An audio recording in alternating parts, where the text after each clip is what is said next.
தனிச்சிறப்பு. மற்ற கோவில்கள் மாதிரி இல்லாம, மற்ற மலைகள் மாதிரி இல்லாம, இந்த பிரம்மாண்டமான மலையே சிவஸ்வரூபமாக அண்ணாமலையாராக நம்மளுக்கு காட்சி அளிக்கின்றார்.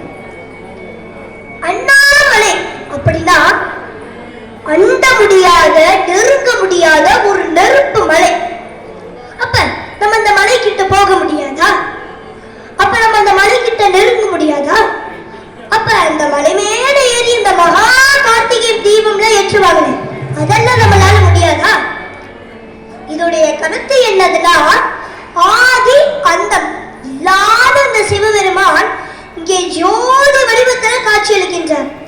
அதனாலதான் இந்த மலையை நம்ம நெருப்பு மலை அப்படின்னு சொல்றோம். அப்படிப்பட்ட அந்த நெருப்பு மலையை நம்ம நெருங்கணும்னா நம்ம சித்தமெல்லாம் சிவமயம் அப்படின்னு உண்மையான அன்போடும் பக்தியோடும் நம்ம சிவபெருமான வணங்கணும்னா அந்த நெருப்பு மலையான அந்த அண்ணா